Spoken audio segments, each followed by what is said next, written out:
Oui, c'est pas pire, pas pire.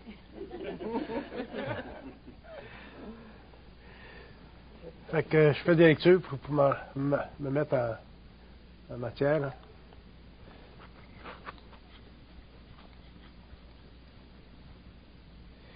Ils disent que la pensée humaine, c'est une structure mentale qui se dissocie de l'ego. Ça se dissocie complètement de l'ego, la pensée humaine. Hi, sweetheart. Where's your friend? Where's your friend? Well, you know, the one. What's her name? There? Oh, okay.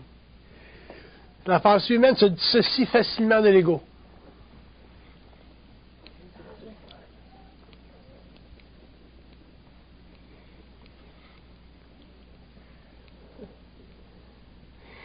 Ils disent, dans la mesure où l'ego...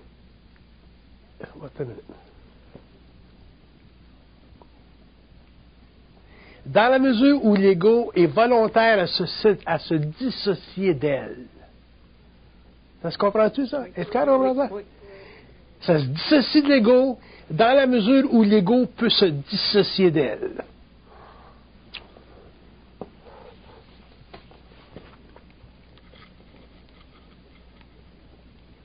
Puis si l'ego se dissocie de la pensée, elle commence à être créative. Ce qui veut dire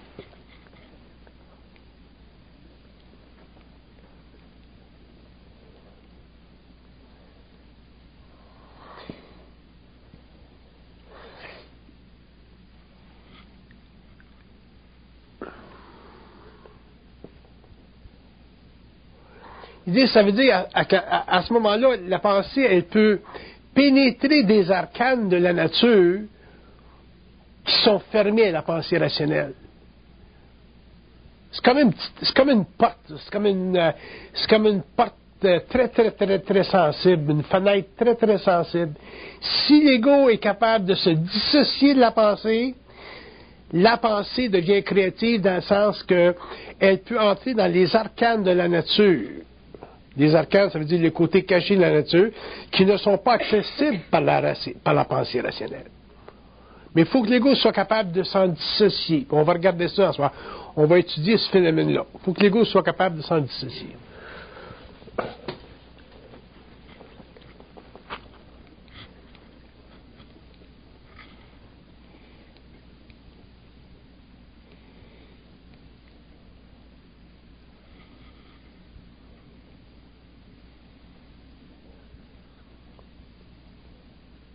Ils disent que l'ego a de la difficulté à s'en dissocier de la pensée parce qu'il a été scolarisé pendant l'involution.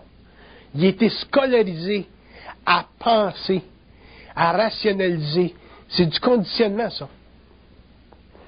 On était tellement conditionnés, puis on est conditionné à partir du moment où on vient au monde, qu'on va à la petite école, et ainsi de suite.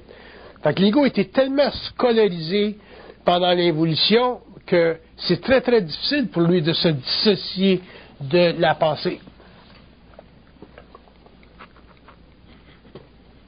Donc, il dit c'est à cause de ça que la pensée est limitée. Puis que l'homme a de la difficulté à comprendre tous les aspects de sa vie, autant sa vie personnelle que la vie en général.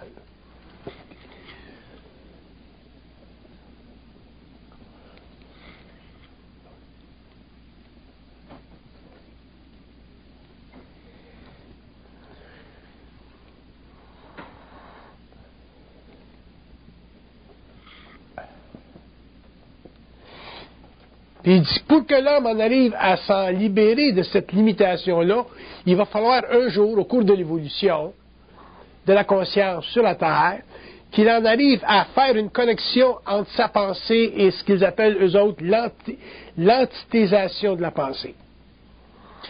Autrement dit, l'homme a le choix.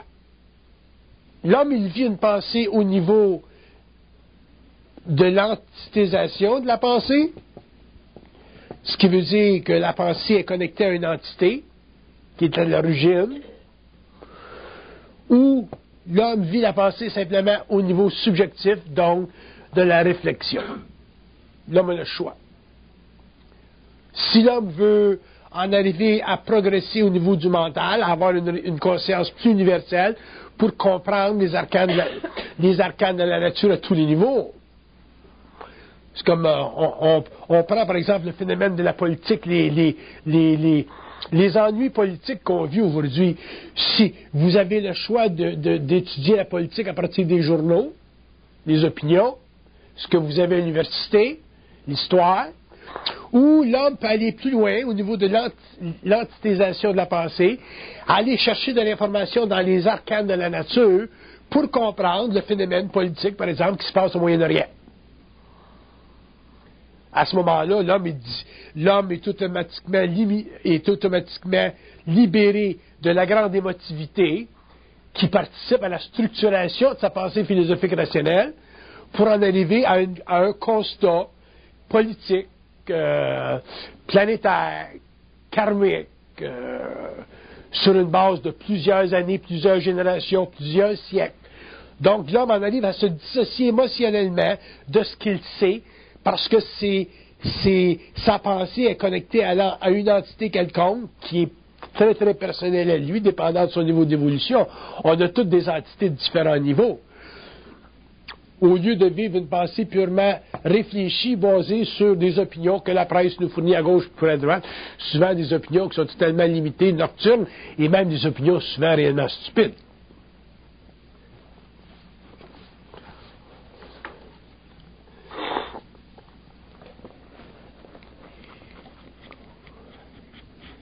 Ils disent que la limite de la pensée est la cause, est à l'origine de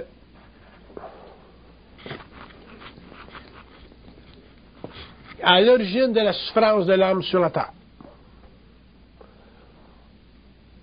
C'est à cause des limitations de la pensée qu'on souffre.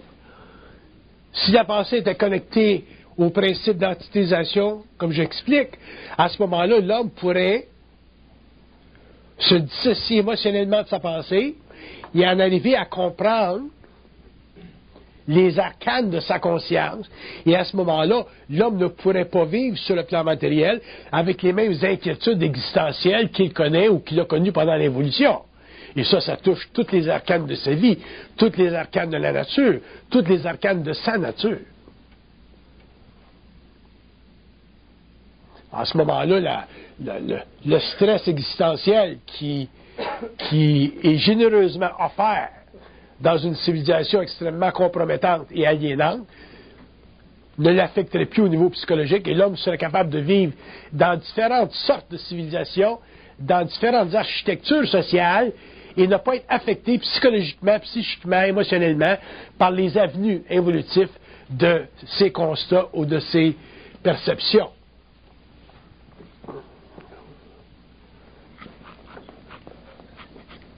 Ils disent que la limitation de la pensée, c'est un des grands problèmes de l'humanité sur la Terre.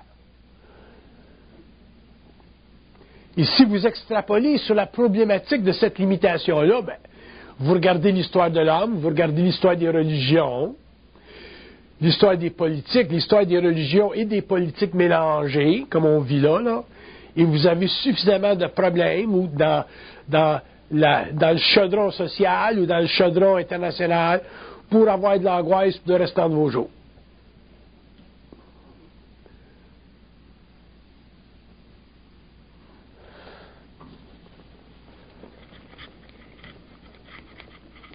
Ils disent que le plus grand problème qu'ils ont avec l'humanité de cette planète-ci, c'est la limitation de la pensée. C'est un problème très grave pour les autres plans, parce qu'il faut réaliser que la vie n'est pas simplement planétaire, physique. On ne vit pas simplement dans des espaces-temps matériels. Un jour, on change de plan, ce que vous appelez l'immortalité, on change de plan, puis on va ailleurs. Autrement dit, la vie est beaucoup plus expansive ailleurs qu'ici. La vie est très contrôlée, très limitée sur le plan matériel à cause de la domination des sens. Mais à partir du moment où l'homme sort de son corps ou est peut-être en vigile à l'extérieur de sa corporalité, l'homme sait ou accède des choses qui sont très, très vivantes. Donc, les plans, autrement dit les mondes ou les intelligences qui sont à l'origine de ce qu'on peut appeler la cosmopolitique, ont beaucoup de difficultés à traiter avec l'humanité planétaire parce que réellement, le rayonnement psychologique de notre ego est extrêmement faible.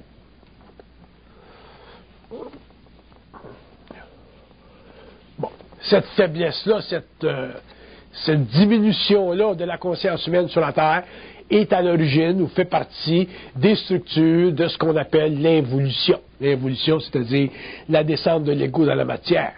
Avec l'évolution, autrement dit, la reprise de la conscience de l'homme et le recontact, la refacture de sa conscience au cours des générations, des siècles à venir, on appellera ça l'évolution, puis éventuellement, l'homme en arrivera éventuellement à reconquérir la totalité de son territoire psychique, parce qu'aujourd'hui, l'homme existe très, très peu sur le plan psychique. Il existe plutôt sur le plan psychologique, réflectif de son ego, dans une conscience matérialisée, cristallisée par ses sens.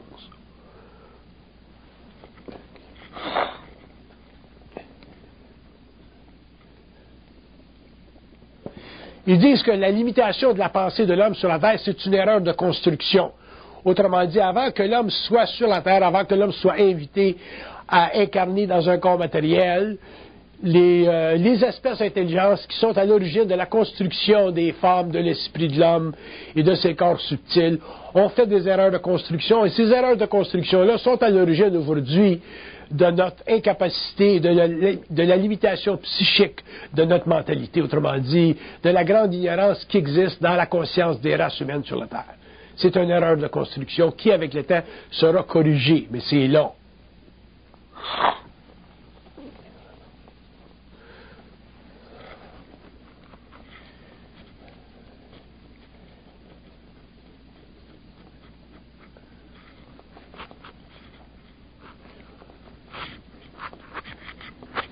Ils disent en effet, c'est la limitation de la pensée humaine, c'est une erreur de construction au niveau des architectures du mental, et ainsi de suite. Mais d'un autre côté, ça va permettre à l'homme finalement de se libérer un jour, de se libérer des forces cosmiques. Parce que l'homme sur la Terre est extrêmement endetté aux forces karmiques, aux forces universelles, aux forces karmiques. L'homme est très prisonnier de son passé. L'homme est très prisonnier de la mémoire de l'âme, et c'est à cause de cette limitation, cet emprisonnement-là lié à la mémoire de l'âme, qu'il n'est pas capable de s'autosuffire au niveau psychique.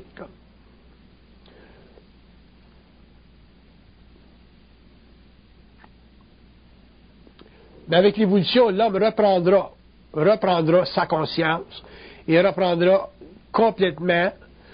complètement accès aux archives universelles qui font partie de sa conscience universelle. À ce moment-là, l'homme sera réellement un être intégral et ne participera plus à la conscience de l'humanité.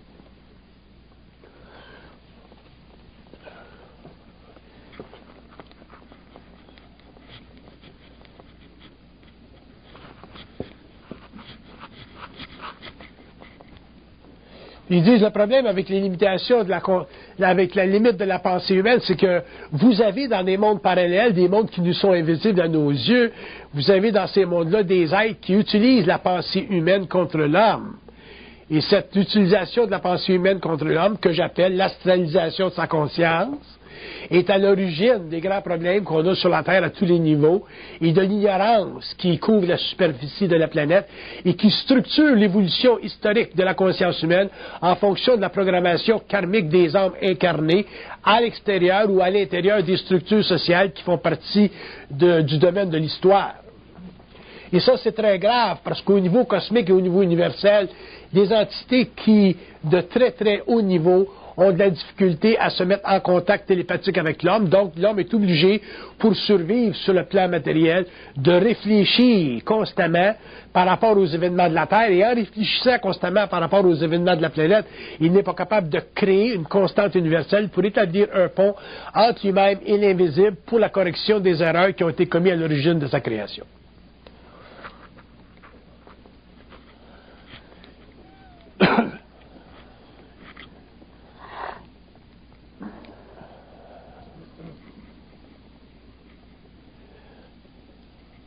Question? Une constante universelle, c'est une capacité à l'homme de pénétrer ou de se mettre en vibration pour aller s'informer, aller chercher de l'information dans les archives qui font partie de la mémoire cosmique. Tout est enregistré sur les plans et l'homme devrait être capable d'aller chercher cette information à volonté.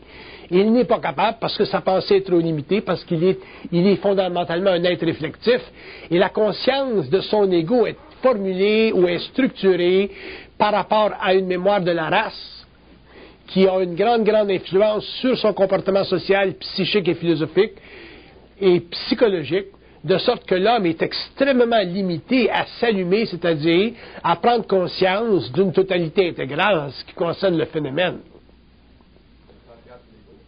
Bien, ça regarde l'ego dans le sens que l'ego n'est pas suffisamment intégré à sa propre lumière pour pouvoir, seul, de manière magistrale, entrer en contact avec les archives et aller chercher l'information dont il a besoin pour s'éclairer sur un plan quelconque, dans notre cas, sur le plan matériel. Sinon, l'homme aurait une conscience universelle, donc il vivrait à l'intérieur d'une constante universelle. C'est pas normal que l'homme soit pas capable d'aller chercher dans les archives toute l'information dont il a besoin pour s'instruire. Si vous avez, sur le plan psychologique, sur le plan historique, sur le plan philosophique, si vous avez besoin d'informations, vous allez à McGill, vous ouvrez les livres, si vous savez lire. Si vous ne savez pas lire, à ce moment-là, vous n'avez pas de constante planétaire. C'est la même chose au niveau des archives. Si vous n'avez pas de constante universelle, vous ne pouvez pas lire les archives. Donc, vous avez techniquement une conscience unitaire, planétaire très, très limitée, techniquement ignorante, même si vous avez un doctorat. Parce que vous n'êtes pas capable de vous instruire universellement des arcanes de la vie, de la nature, qui touchent à tous les aspects du phénomène humain, social, politique, génétique, whatever. C'est normal que l'homme ait accès à tout. L'homme devrait avoir accès à tout. Pour que ça, il faut qu'il soit libre de la limitation de sa pensée. Donc, il faut qu'il accède éventuellement à ce que j'appelle une constante universelle. Si on regarde à travers la lecture que je vais faire, qu'est-ce que c'est une constante universelle, ça devient intéressant. Une constante universelle, c'est techniquement l'empire de l'homme sur la forme. L'empire de l'homme sur la forme, ça veut dire que quand l'homme veut accéder à la forme, donc à la mesure de la vibration exprimée, c'est ça une forme, à ce moment-là, il y a empire dessus. S'il y a empire dessus, l'homme ne vit plus la limitation de ses sens, il ne vit plus la limitation de sa pensée, il accède aux archives universelles et il peut, selon le cas, selon le besoin, s'éclairer personnellement ou en éclairer d'autres si c'est nécessaire. Ça fait partie du mouvement de sa conscience dans le monde, en tant qu'individu. C'est normal. Il n'y a rien d'extraordinaire là-dedans. Comprenez? Moi, si je veux savoir quelque chose, il faut que je le sache. Non. Il faut que j'aille le chercher. Parce que tu n'as pas besoin de questionner. Tu n'as pas besoin au niveau d'une pensée libre. Tu n'as pas besoin de questionner pour savoir. Tu as simplement à aller le chercher. Parce que le phénomène de questionner, c'est un phénomène de curiosité. Moi, je n'ai pas ça. Oui, questionner. Si vous me posez une question, ben, je vais vous répondre. Moi, je ne m'en pose pas de questions parce que je ne pense pas. Fait que ce problème-là, je ne l'ai pas. Mais si on me pose une question ou si j'écris un livre, je vais le chercher. Mais ce que je vais chercher, c'est seulement la vibration. Après ça, la vibration se transforme en forme pour l'écriture, comme elle se transforme en forme pour le langage, ou comme elle se transforme en forme pour répondre à vos questions. Les questions que vous me posez, qui sont intelligentes, moi, je ne me les pose pas, je ne me les suis jamais posées. Je n'ai pas besoin de me les poser parce que je ne pense pas. Par contre, il faut que je sois capable d'y répondre. Sans ça, je n'ai pas l'affaire ici. Comment je veux dire?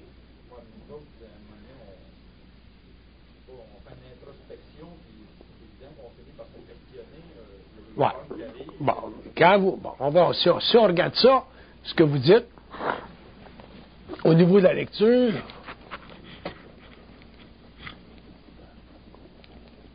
votre introspection, c'est le début du mouvement de votre conscience vers une infinité.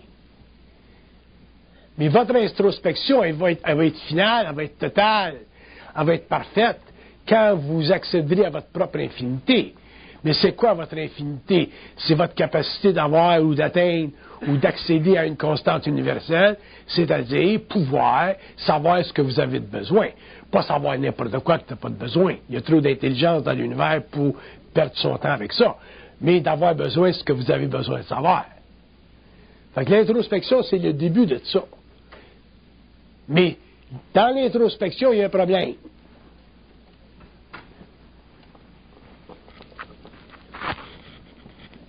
Dans l'introspection, il y a toujours le problème qu'il y a une réflexion un petit peu. Il y a toujours un petit peu de réflexion dans l'introspection. Et il y a un problème avec la réflexion, c'est que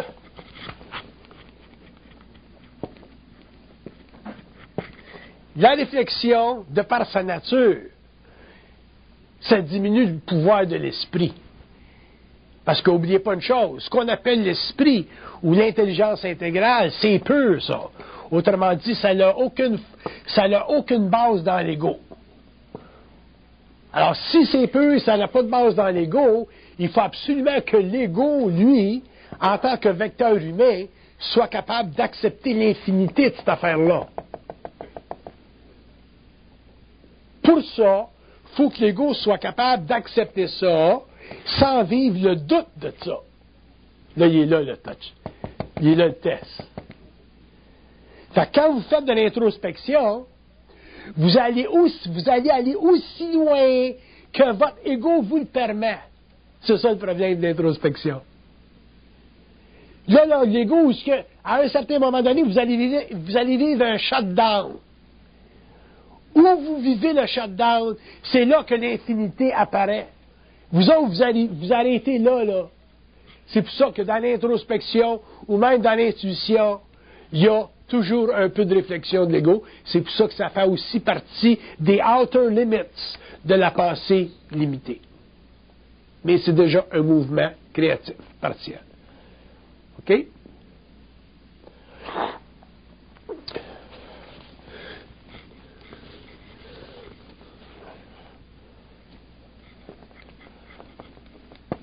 Bon, ils disent que... Merci. Ils disent qu'un des grands problèmes de la pensée limitée, c'est la polarité. Je vais l'étudier avec vous autres, la polarité, à un autre niveau. Qu'est-ce que c'est la polarité? La polarité, au niveau mécanique, c'est l'inhabilité de l'homme de détruire sa propre pensée. Je vous donne un exemple. Parce que c'est pas évident, là, ce que je vous dis, là. Tu prends un type qui est né catholique. Ou un type qui est né mahomédan.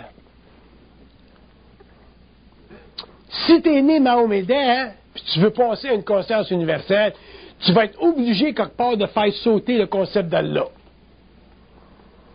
Si tu n'es pas capable de faire ça, oublie ça. Si tu es catholique et tu n'es pas capable de faire sauter le concept de Dieu, oublie ça. Parce que ton introspection va t'amener au point, puis elle va t'arrêter au point où l'infinité commence. Comment est-ce que tu veux accéder aux archives universelles si tu n'es pas capable de faire sauter les concepts fondés sur une infinité réfléchie qu'on appelle dans la dialectique universelle philosophique Dieu? Dieu, le concept de Dieu, c'est la dernière des montagnes que l'homme va être obligé de dépasser pour en arriver un jour à entrer dans les archives universelles. Parce que si l'homme un jour est pour en arriver à avoir de l'autorité dans le mental, de l'autorité dans le mental, ça veut dire que l'homme sur la terre, dans la chair, sur le plan matériel, est capable de définir ce qui se passe dans les états de vie. Tu n'as pas besoin d'être mort pour savoir ce qui se passe dans la mort. Tu n'as pas besoin d'être mort pour parler aux morts. Il faut que l'homme soit libre de pouvoir exercer sa conscience universelle en fonction justement de cette liberté de penser. Mais s'il n'est pas capable d'éliminer le grand concept qui a dominé sa conscience évolutive, qui est le concept de Dieu, que ce soit au niveau catholique, musulman ou n'importe quoi, à ce moment-là, il ne pourra jamais en arriver à entrer dans les arcanes universels. Il va toujours rester prisonnier de la mémoire de la race. Tu comprends ce que je veux dire? Pour le faire, pour sortir de cette mémoire-là, il faut éventuellement que l'homme subisse le test de la polarité. La polarité, ça veut dire que il y a deux forces dans l'homme. Il y a une force positive et une force négative. La force positive, c'est ce qui est bon, la force négative, c'est ce qui est mauvais.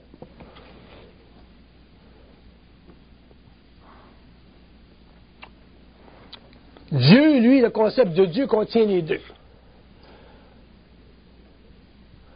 Si l'homme n'est pas capable, émotionnellement, ou mémoriellement, ou psychologiquement, ou philosophiquement, ou psychiquement, de passer d'une vibration à l'autre, de pouvoir ne pas être prisonnier du positif, puis ne pas être prisonnier du négatif, à ce moment-là, il détruit la fondation psychologique de la construction triangulaire de son ego, dont Dieu est l'apex.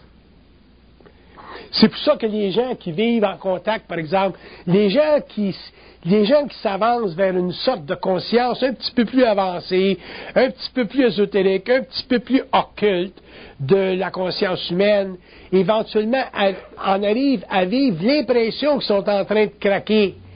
Pourquoi? Parce que l'impression de craquer, ça fait partie du grand test de la polarité dans l'ego. Si l'homme est capable de supporter l'impression qu'il craque, à ce moment-là, il n'est plus craquable un jour. Quand tu ne peux plus craquer, à ce moment-là, tu commences à rentrer dans les archives universelles. Tant que tu penses que tu peux craquer, à ce moment-là, c'est parce que tu as encore trop d'ego. Autrement dit, tu n'as pas passé à travers la polarité de ta conscience. Tous les initiés, au cours de l'évolution, tous les êtres qui vont atteindre un certain niveau de conscience, autrement dit, de développement, de liberté, de pensée libre, vont en arriver à subir, à un niveau ou à un autre, ce que j'appelle le choc de la polarité. Parce que la polarité, c'est la porte qui garde l'homme dans l'inconscience.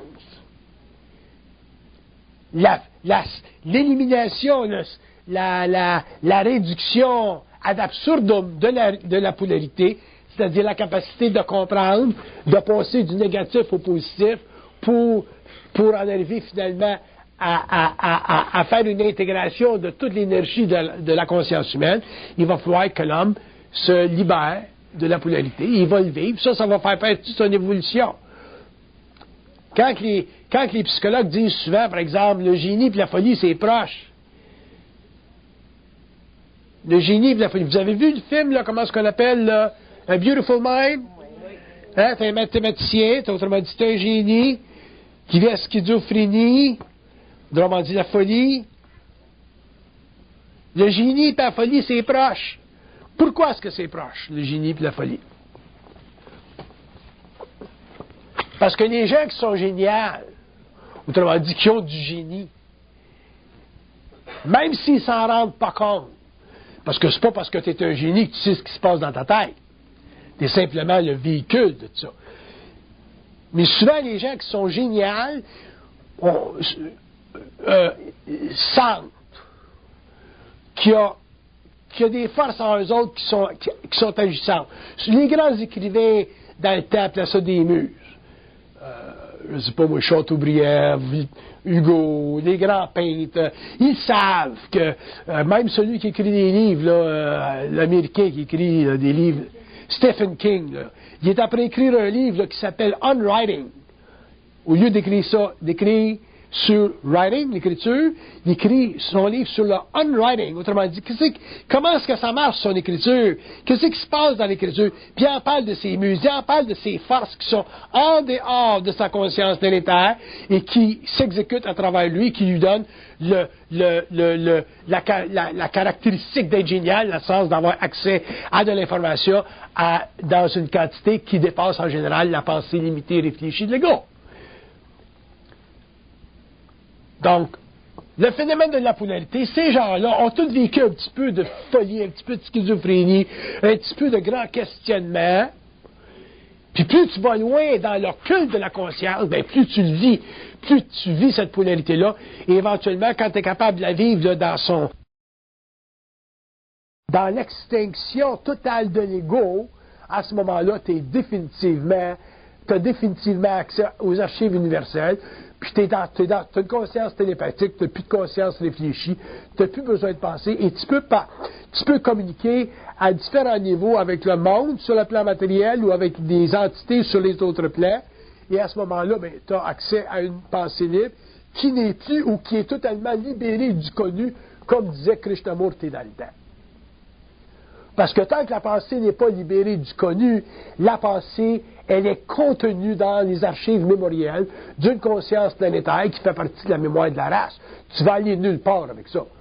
Tu sais, ça, tu peux aller à l'Université McGill puis faire une thèse doctorale en citant, puis en citant, puis en citant ce que l'autre a dit, puis ce que l'autre a dit, mais tu ne vas jamais éclairer l'humanité. C'est pour ça que les gens qui font des thèses doctorales amènent très peu de lumière à la Terre. Pourquoi? Parce que dans le doctorat, il n'y a pas d'intelligence. Il y a simplement de la grande réflexion et une grande utilisation de la mémoire à des niveaux qui sont suffisamment subtils et développés qu'en général, les masses, ça les éblouit, mais il n'y a rien d'éblouissant là-dedans. C'est que la réduction ad absurdum du processus analytique. Mais où il y a créativité, dans le domaine des mathématiques, par exemple, ou dans le domaine des grandes conceptions abstraites, à ce moment-là, les gens qui sont possédants de ces vibrations-là, ou qui sont exécutants de ces vibrations-là, ce sont réellement ces gens-là qui font avancer le monde. Puis souvent, ils payent le prix parce qu'il n'y a pas de psychologie, dans le monde supportée par les universités, par les gouvernements ou par les institutions pour expliquer à l'homme l'infrastructure psychique et occulte de son moi planétaire, pour qu'il en arrive un jour à mettre le doigt sur les infrastructures psychiques et occultes de son moi interplanétaire. Fait qu'on a du chemin à faire. Moi, ça fait 30 ans que je passe mon temps à dire, j'ai même pas commencé à parler encore. Fait que ça vous donne une idée qu'on est réellement ignorant. T'sais. On ne sait rien.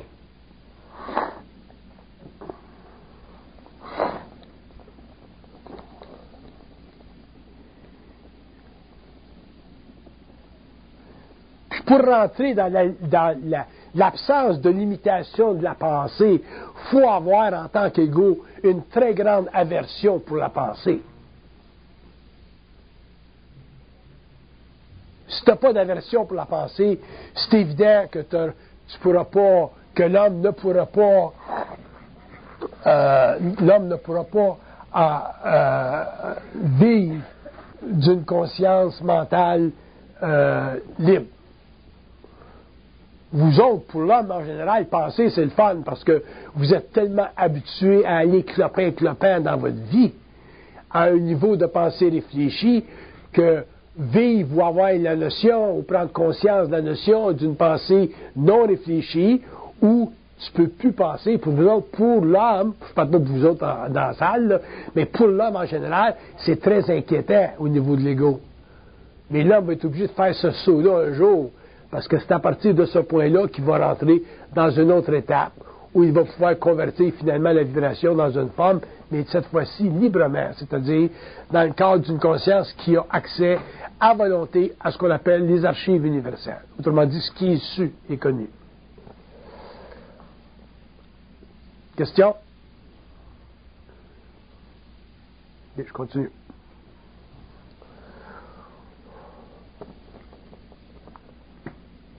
Il dit, un des problèmes que vous avez en tant qu'ego sur le plan matériel, il dit, c'est que quand vous savez quelque chose, vous le questionnez. Quand vous savez quelque chose, vous le questionnez. C'est comme si l'ego a peur de savoir qu'il sait quelque chose tout seul. Fait que si moindrement tu sais quelque chose, exemple, si tu sais que Dieu n'existe pas, là tu vas le questionner, tu vas aller voir le curé, tu vas dire Dieu existe-tu? Il va dire ben oui, là t'es fait à l'os. Puis on fait ça constamment. Ou sitôt qu'on sait quelque chose, on le questionne. Fait que, puis il y a des gens qui sont très, très habiles à ça. Il y a des gens qui savent des choses incroyables. Moi, il y a du monde qui me parle des fois, puis je le dis, parce que moi, quand je parle avec le monde, j'établis toujours des règles du jeu. Je leur laisse toujours savoir que je ne suis pas plus intelligent qu'eux autres. La seule chose, c'est que j'ai accès à plus d'intelligence facilement qu'eux autres. Mais je ne suis pas plus intelligent qu'eux autres. Fait qu'à ce moment-là, ça les calme le casse. Puis s'ils me disent quelque chose qui a de l'allure, je suis obligé de leur dire, bon, mais ce que tu dis, c'est ça. Moi, j'en connais un homme intelligent, il est type. Ça c'était un gars intelligent que je connais depuis des années. Un grand intuitif. Quand tu parles avec un type comme ça, qui comprend la game, puis que toi, tu comprends la game, à ce moment-là, tu t'aperçois que l'homme n'est pas intelligent tout seul dans la vie. Il y a bien du monde intelligent dans la vie. Puis moi, j'entends du monde parler des fois qui sont réellement intelligents, puis ils réalisent même pas que ce qu'ils viennent de dire, ça vient pas d'eux autres. Puis si tu disais, tu viens de dire ça, tu dis, ah ben non, j'ai pas dit ça. C'est pas ça que je voulais dire. L'ego ferme la trappe tout de suite. Parce que l'ego est pas capable de supporter tout seul. Il n'est pas capable de supporter tout seul. Il y a de la difficulté à supporter tout seul. Qui sait? Ça, c'est très grave pour l'homme de ne pas être capable de supporter tout seul ce qu'il sait. Puis c'est certainement pas nos parents qui nous aident. C'est pas les curés qui nous aident. C'est pas les institutions qui nous aident. Il n'y a personne qui nous aide. Tu rencontres des gens dans la vie qui... Moi, je rencontre bien du monde dans la vie, puis c'est toujours la même histoire. Les gens me content des histoires, des perceptions qu'ils ont. J'ai dit, t'as-tu déjà dit ça à quelqu'un? Là, je parle des professionnels, là, des avocats, des médecins, des physicists. T'as-tu déjà dit ça à quelqu'un? Il dit, ben non, je peux pas parler de ça à mes collègues, ils vont penser que je suis faux. Ça, c'est l'histoire classique. Je peux pas parler ça à mon monde, ils vont penser que je suis faux. Alors, qu'est-ce qu'il fait, le gars, l'ego? Ben, il renfoule, puis il renfoule, puis il renfoule, puis éventuellement, il devient tellement habitué à renfouler qu'il est plus capable de se libérer du connu, puis éventuellement, ben, il finit comme tous les autres, un ignorant bien éduqué.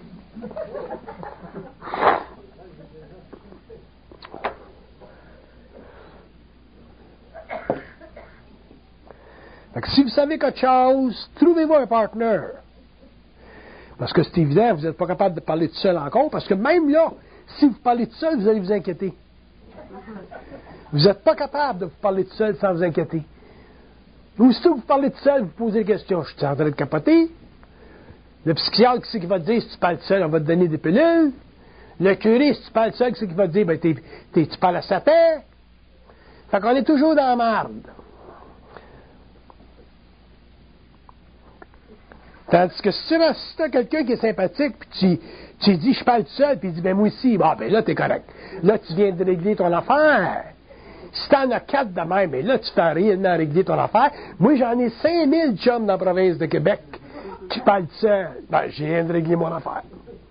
Mais la seule différence, c'est que moi, la différence entre moi et vous autres, c'est que moi, j'ai commencé tout seul à me parler de ça, là. Fait que là, c'était tough, parce que j'avais pas de chum dans ce temps-là pour dire, je suis correct? Je me rappelle, moi, en 69, quand je me parlais de ça. J'étais dans la jungle au Mexique à voir ça. C'était loin longtemps, ça.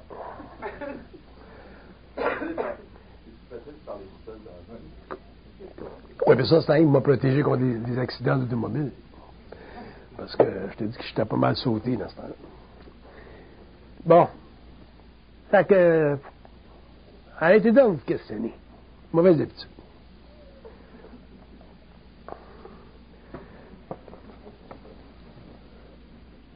Ils disent que l'ego se donne des problèmes. Exemple. Donnez-vous des problèmes. Bon, si vous êtes un chrétien ou si vous êtes un musulman, ben, donnez-vous le problème. Allah, il existe-tu ou là, il n'existe pas? Dieu existe-tu ou il n'existe pas? C'est peut-être plus dur pour un musulman ça, de répondre à ça qu'un chrétien. Mais c'est un bon départ, ça. Dieu existe-tu pour vous ou il n'existe pas?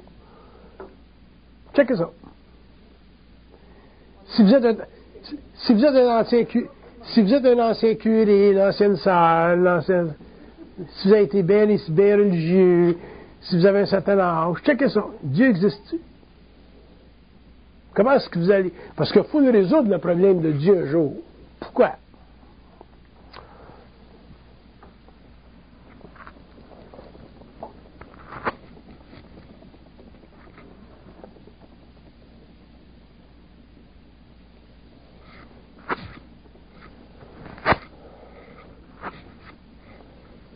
Parce qu'ils disent que le concept de Dieu, c'est le concept qui empêche l'ego de subir la polarité. Quand tu as le concept de Dieu, quand tu crois en Dieu, le bien et le mal est dans ses mains.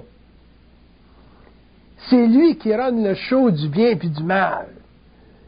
Toi, tu n'as plus de problème de bien et de mal.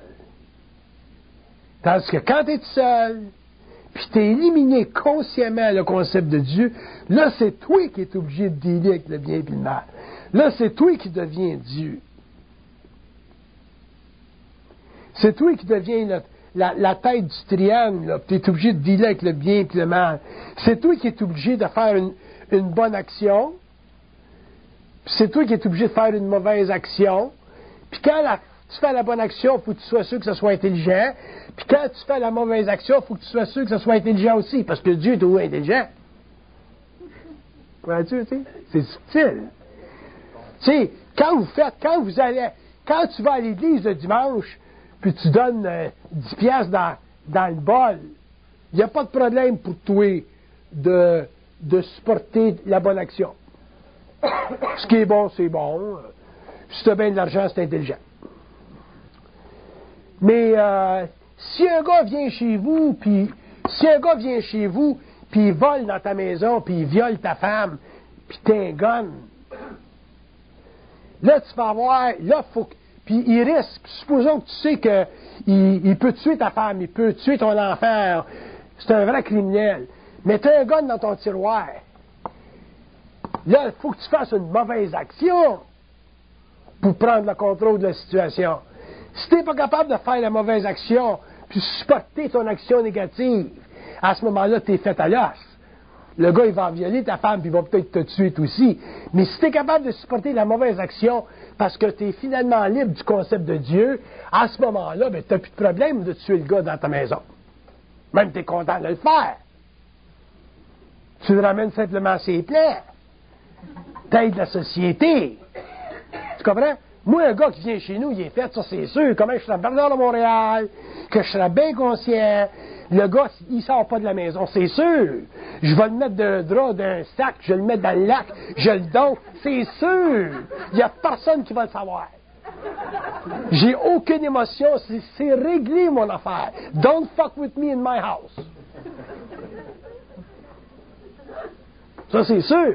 Pourquoi? Parce que je ne l'ai pas, moi, le problème de Dieu, donc le problème de la moralité sociale, et ainsi de suite. Je ne l'ai pas.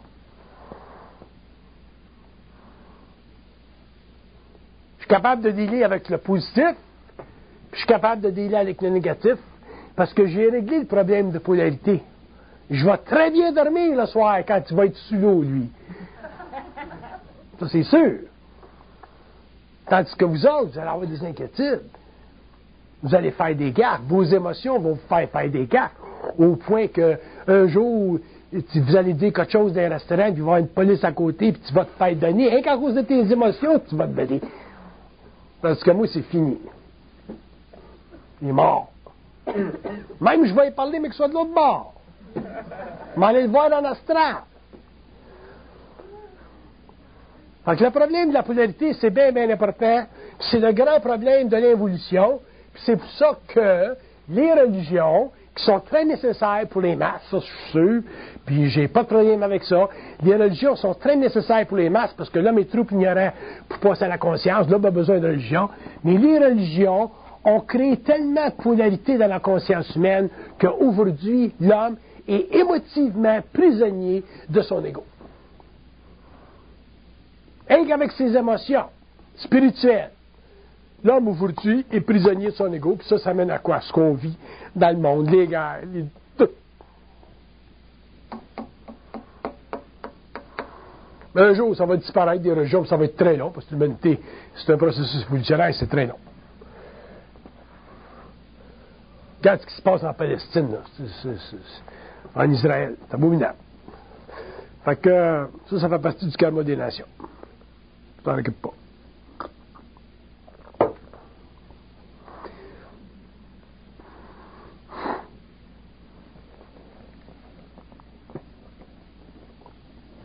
Il dit la pensée chez l'homme est limitée à un tel point qu'on ne peut pas parler avec. On a des beaux radios, on a des Philips, on a des Sony. Puis le cristal, il est mort.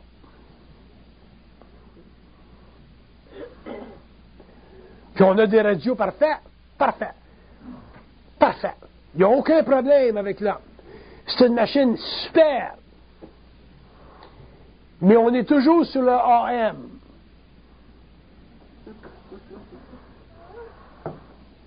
On ne sait même pas que ça existe, le FM. On est sur le AM. Puis c'est le fun, le AM. On a écouté pendant des siècles du AM. On pense que c'est rien que ça qui existe du AM. Tu dis au gars, il y a un FM. Ben non, c'est rien que du AM.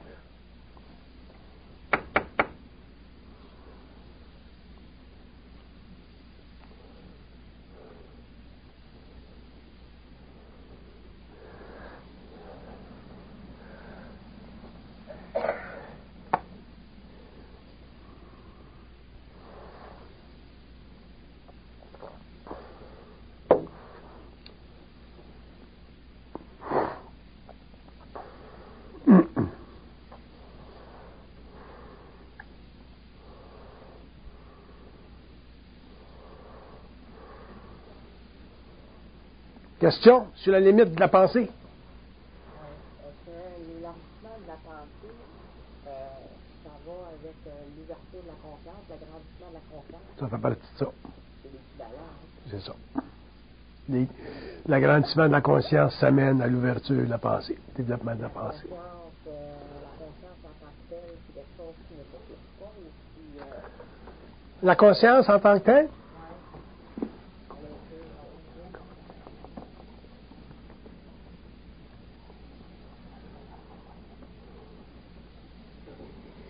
Il dit la conscience en tant que telle, il dit c'est la capacité de l'ego d'être libre de la pensée.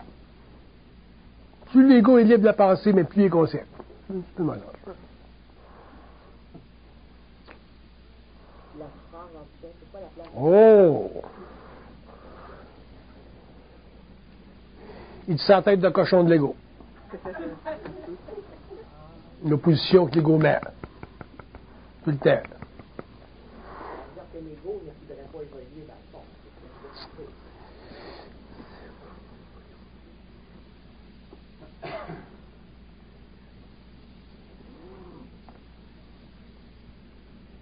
Il ne dit pas qu'il ne veut pas évoluer. Il veut évoluer, mais il veut évoluer sans souffrance.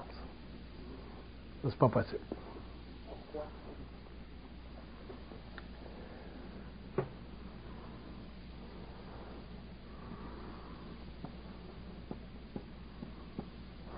Il dit parce que l'ego, sa structure émotionnelle puis mentale, c'est de l'opposition à la lumière. La lumière ne contient aucune souffrance. Non, la lumière n'a pas de souffrance. C'est quand 40. C'est pas la lumière. C'est toujours l'ego. L'ego, c'est le plan. C'est parce que c'est au niveau international, par exemple, c'est toujours un ego plus ou moins évolué selon l'individu. C'est ça. C'est vraiment le cheminement qu'on a fait. C'est ça. Notre ego nous situe dans certains niveaux de souffrance. C'est ça. Exactement. Question?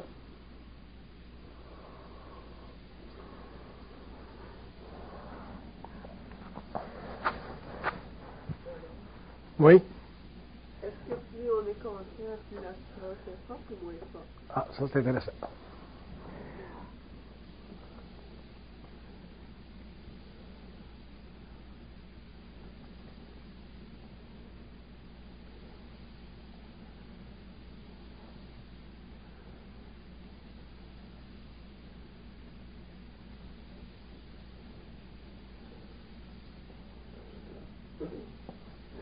Il dit, plus vous êtes conscient, il dit, plus notre présence est forte, leur présence est forte en nous autres.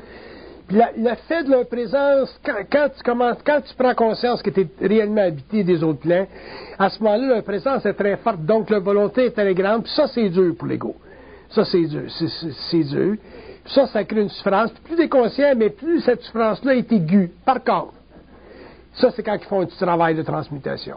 Mais quand il n'y a pas de travail de transmutation, à ce moment-là, ben, la vie de l'ego est très créative, est très plaisante. Comme là, je ne souffre pas. Là. Mes matins vont souffrir à 9h15, bien là, tout de suite, je ne souffre pas. Fait que demain matin, mec, je souffre à 9h15, bon, là, il va y avoir une souffrance, ça va être aigu, mais ce qui arrive, c'est que l'ego devient tellement habitué à la game que même dans la souffrance, tu souffres pas pareil. Après 30 ans de fusion, dans mon cas, je ne souffre plus comme je souffrais en 69. Fait qu'il y a une souffrance quand ils travaillent sur des cas subtils, parce qu'ils sont toujours après ajustés. Par contre, tu ne souffres pas pareil, parce que tu sais qu'il y a une illusion, là. Tu comprends l'illusion, là. Ils te font voir tes inquiétudes si t'en as, whatever it is. Ils en font du clean-up. Mais éventuellement, tu deviens tellement habile là-dedans. C'est un petit peu comme un gars qui fait des Olympiades. Le coach, il l'haït, puis il l'haït, puis il l'haït. Mais éventuellement, quand il est coaché pendant 10 ans, là, le coach travaille encore. La souffrance est encore là. De se faire dire de faire un autre 15 000. Mais c'est moins souffrant qu'avant parce qu'il connaît les résultats. Il sait ce que ça fait. Il sait qu'il y a un bon coach. C'est pas... Ouais, on y adhère moins.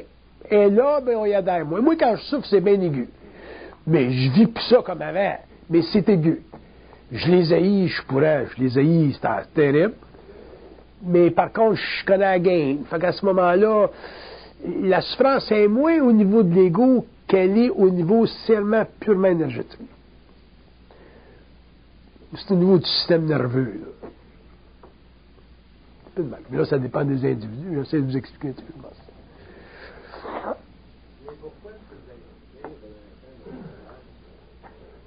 Pourquoi je vais souffrir mes 21h15? Parce qu'ils vont ajuster mes corps de 21h15. Ça va durer 2-3 minutes. Mais 2-3 minutes, c'est un petit fine-tune. Ça te regarde pas. Mais moi, je vais le savoir demain matin. Ils ne me le diront pas tout de suite. Ils vont dire, tu verras demain matin. Oui.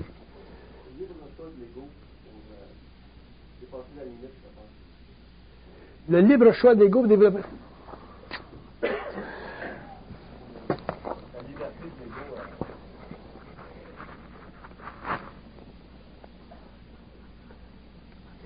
Il dit quand il en arrive à développer, à dépasser les craintes qui sont connectées à ça.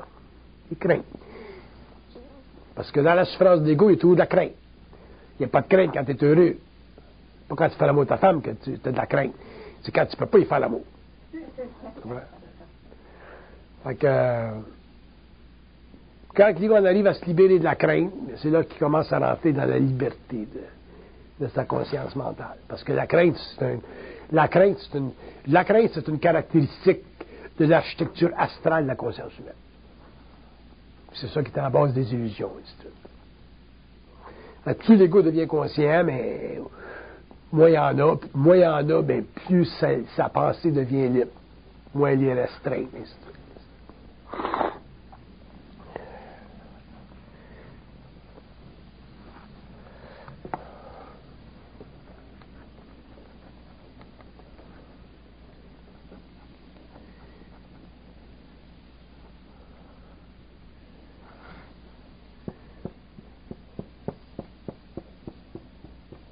Ils disent que quand la pensée de l'âme est trop limitée, à ce moment-là, ça permet à des entités astrales de rentrer dans la conscience de l'homme, au lieu qu'il soit en contact avec sa source. C'est pour ça que c'est dangereux, la limite de la pensée. Les gens, par exemple, qui vivent la folie, et ainsi de suite, c'est des pensées trop limitées, ça. Donc à ce moment-là, ben, l'astral rentre en jeu, là, tu as des entités, tu as des problèmes de maladie mentale. Puis comme j'ai dit, il y a 20 ans, au 21e siècle, le grand problème de l'humanité, ça va être la maladie mentale. Parce que l'homme devient de plus en plus incapable de traiter avec l'aliénation que lui impose une société mécanique. Fait que si l'homme n'est pas solide mentalement, émotionnellement, et ainsi de suite, avec ce qui se passe et ce qui va se passer, il va avoir beaucoup de maladies mentales. Ça fait partie des limites de la pensée. Tandis que si l'homme était réellement libre dans sa conscience mentale, quelles que soient les conditions de l'évolution, les conditions historiques de la Terre, à l'avenir, à tous les niveaux, l'homme ne sera jamais affecté par ce qui se passe dans le monde. Tu comprends?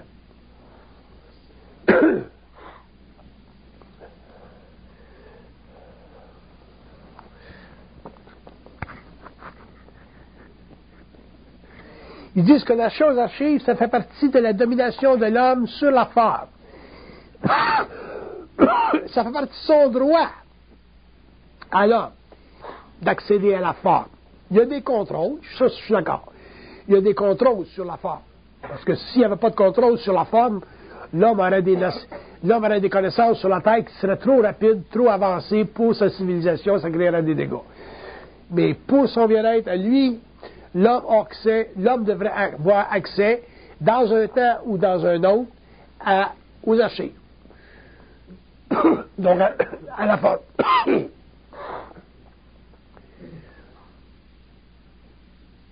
C'est un droit qui revient naturel, ça.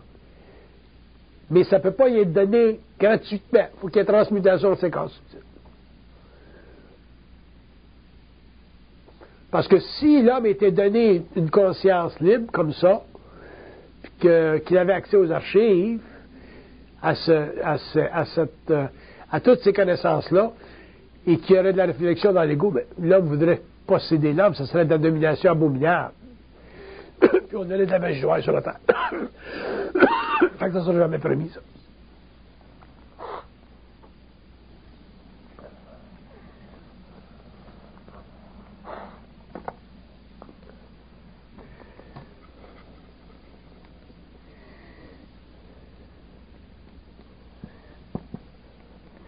Ils disent que l'étude de l'homme devrait être basée sur l'étude de sa pensée. Quand vous pensez à quelque chose, vous devriez être capable de l'étudier, de le comprendre, de le savoir. Pourquoi vous pensez de même? Si vous n'êtes pas capable d'évaluer votre pensée, surtout quand votre pensée est traumatisante ou aliénante à ce moment-là, bien, vous êtes prisonnier de cette pensée-là. Et en tant qu'égo, vous allez en souffrir. Vous êtes supposé de savoir ce qui se passe dans votre tête. Fait que si tu as une pensée dans ta tête comme qui te passe dans ta tête comme t'es jaloux, ou t'es paresseux, ou t'es ci, ou t'es ça, faut que tu saches ce qui se passe dans ta tête. Si tu ne sais pas ce qui se passe dans ta tête à ce moment-là, ta pensée est extrêmement limitée, extrêmement limitative, puis à ce moment-là, tu as un problème psychologique, parce que tu vas croire que ce qui se passe dans ta tête, c'est réel. Tu vas croire que tu es jaloux, puis tu vas croire que tu es paresseux, alors que c'est simplement de la manipulation à partir du plan astral par une entité qui essaie de taper sur ta ligne. La lumière ne parle pas à l'homme de même. Fait que le problème de la limitation de la pensée chez l'homme, c'est un problème qui est très grave. Et on le réalise au fur et à mesure qu'on évolue.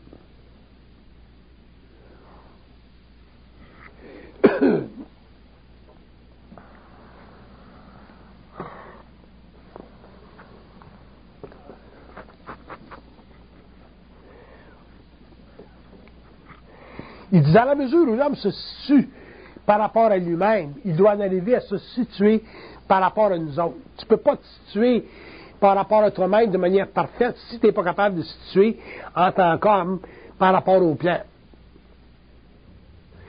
Ça, c'est un exercice en conscience. C'est un exercice en conscience.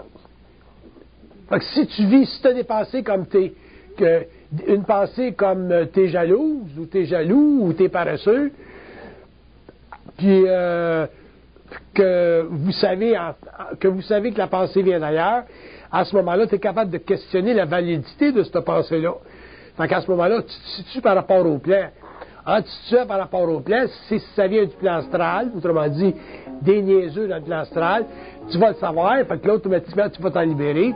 Puis si ça vient du plan mental, mais tu vas savoir simplement qu'il faut un travail sur ta conscience psychologique pour voir jusqu'à quel point tu poignes dans la game. Tu peux pas... La grande histoire de se connaître soi-même, c'est facile, se connaître soi-même. C'est pas aussi compliqué que Socrate le dit. C'est bien plus facile. Par contre, c'est beaucoup plus dur. C'est facile si tu as accès au plan, Puis c'est dur si tu as une pensée limitée par la réflexion. Et tout ça, ça demande la transmutation du corps mental de l'homme, puis la transmutation de ses émotions, puis c'est ça qu'on appelle